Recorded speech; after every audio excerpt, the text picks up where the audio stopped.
L'épilepsie, vous ne savez pas vraiment ce que c'est. Pour mieux comprendre comment fonctionne notre cerveau, je vous donne rendez-vous le 14 octobre aux entretiens médicaux d'Anguin. En attendant, on fait un point rapide avec mon invité.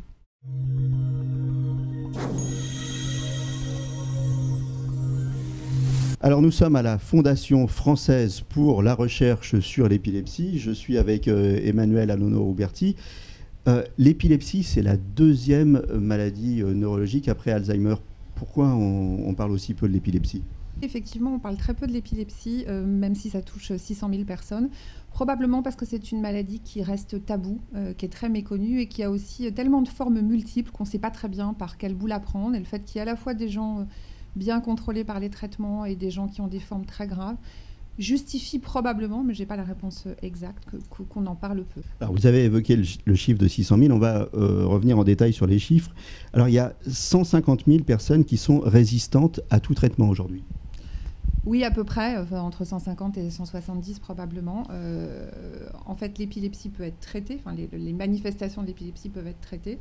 Et effectivement, il y a entre 25% et un tiers des personnes qui résistent à tous les traitements. Ça veut dire qu'elles ont une forme d'épilepsie sur laquelle les crises ne peuvent pas être endiguées par les molécules qui existent. L'épilepsie, quand on ne connaît pas bien la maladie, on a tendance à croire que ça ne touche que les enfants.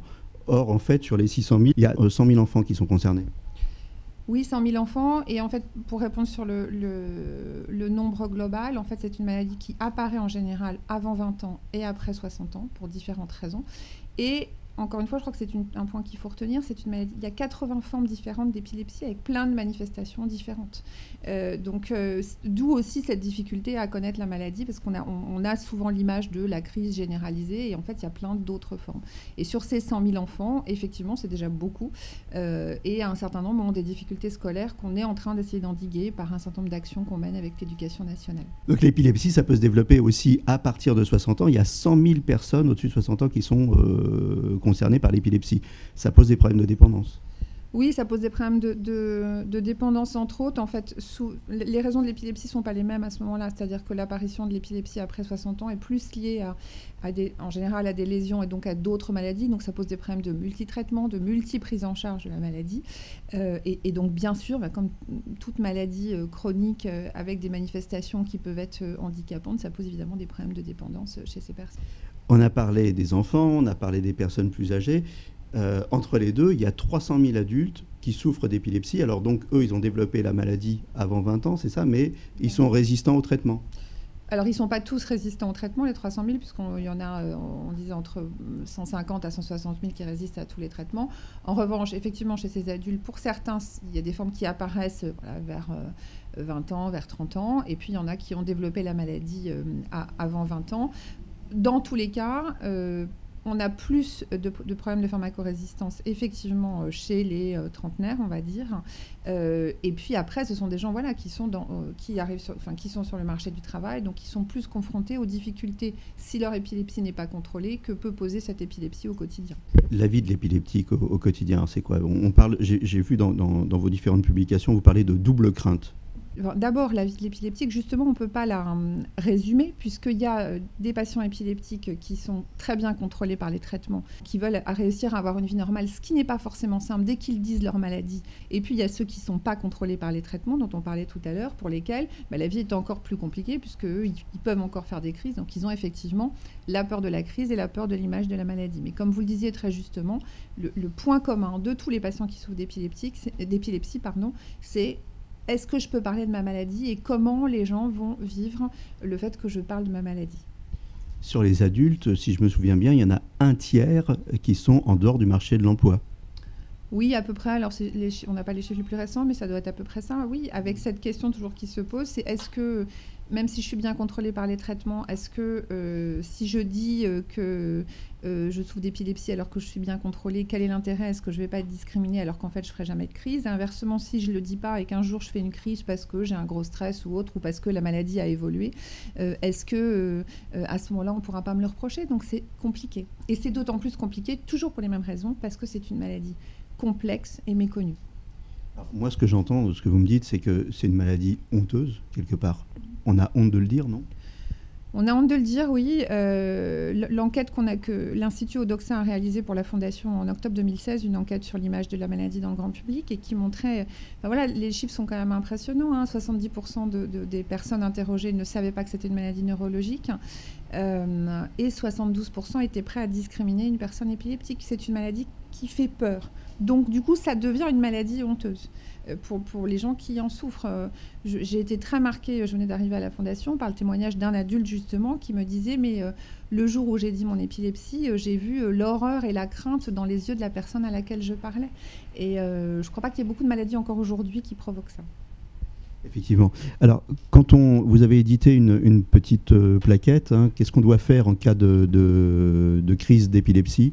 En gros, il faudrait surtout retenir ce qu'il ne faut pas faire, c'est-à-dire que pour la plupart des gens, quand on leur parle d'épilepsie, ils disent de crise d'épilepsie, ils disent faut mettre quelque chose dans la bouche pour que les gens n'avalent pas leur langue. Non, non et non, il faut pas, on ne peut pas avaler sa langue. Et le risque en plus, si on fait ça, c'est de se faire mordre. Donc il faut d'abord rassurer la personne, laisser la crise se dérouler, sauf si elle dure trop longtemps, auquel cas il faut appeler les secours. Mais dans la majeure partie des cas, il faut laisser la crise se dérouler. Oui, c'est variable, c'est au bout de 5 minutes, entre 5 et 10 minutes qu'il faut appeler les secours. Ne pas donner de médicaments, ne pas donner à boire, mettre en position latérale de sécurité, essayer de savoir si la personne effectivement a sur elle quelque chose qui montre qu'elle souffre d'épilepsie, parce que c'est différent si c'est une première crise ou si c'est une crise chez quelqu'un qui est déjà traité pour son épilepsie. Voilà. Donc il faudrait plutôt retenir ce qu'il ne faut pas faire. Ok, message reçu. Alors, la FFRE, qu'est-ce qu'elle fait? Quel est son rôle? Alors, la FFRE, d'abord, elle existe depuis 1991 et elle a 4 missions. Donc, c'est une fondation entièrement dédiée à l'épilepsie. Elle a été créée par Bernard Heisenberg en 1991, donc. Et en fait, elle a 4 missions étroitement interconnectées. C'est-à-dire que le rôle de la fondation, c'est de s'occuper des patients.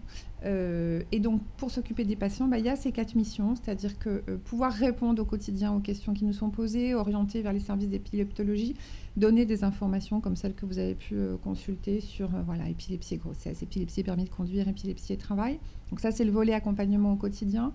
Deuxième volet, on parlait de l'image de la maladie. Donc à chaque fois qu'on le peut, faire des campagnes d'information ou des événements de levée de fonds qui sont aussi des événements d'information pour faire parler de la maladie, expliquer ce que c'est et faire tomber les tabous. On a eu il n'y a pas très longtemps une randonnée pour la 2e année consécutive à Toulouse dans cet objectif-là. Troisième volet, bien sûr, comme notre nom l'indique, financer des projets de recherche, parce que comme pour toute maladie, il faut mieux la connaître pour pouvoir mieux l'endiguer, en espérant qu'on le pourra un jour. Et puis le 4e volet, on est mandaté par toutes les structures qui s'occupent d'épilepsie, mais aussi par l'ensemble des neurologues hospitaliers ou libéraux et neuropédiatres pour œuvrer auprès du pouvoir public pour une meilleure prise en charge de cette maladie, puisque ça a beau être la 2e maladie neurologique invalidante, c'est la seule maladie neurologique qui n'ait jamais bénéficié de plan, par exemple, et donc beaucoup de choses sont à faire sur la prise en charge au plus haut niveau de cette maladie, et les choses avancent, on en est fort content. On va finir sur la recherche. L'imagerie a fait beaucoup pour la compréhension de l'épilepsie. L'imagerie a fait beaucoup, oui, et l'imagerie a beaucoup progressé. Sur la génétique, il y a eu pas mal de progrès ces dernières années aussi. Enfin, les volets de la recherche sont les mêmes, en tout cas j'imagine, que sur d'autres maladies. Il y a l'imagerie, il y a les raisons génétiques, puisque l'épilepsie en fait a 3 causes, soit des causes génétiques, soit des causes liées à une lésion, c'est ce qu'on dit tout à l'heure sur les personnes âgées, soit des causes qu'on ne connaît pas en fait. Donc sur tous ces volets-là, on essaie, et sur les épilepsies pharmacorésistantes, on essaie de financer le maximum de projets de recherche pour qu'on connaisse mieux les causes, pour espérer un jour pouvoir guérir de cette maladie. Voilà. Néanmoins, aujourd'hui, donc, on sait plus ou moins traiter les crises, donc les manifestations de la maladie, mais on ne sait pas encore la soigner. On ne sait pas la soigner, sauf quand on est sur une forme d'épilepsie qui est opérable. Donc pour finir, si on veut aider la Fondation, je suppose qu'il y a un site internet, je suppose qu'on peut faire des dons, et puis on vous rencontrera aussi aux entretiens médicaux d'Anguin, mais alors rappelez-nous le site internet. Alors le site internet, effectivement, vous pouvez faire un don pour nous soutenir, et chaque don est utile sur www.fondation au singulier-du6 épilepsie sans accent et sans s.fr. Merci. Merci à vous.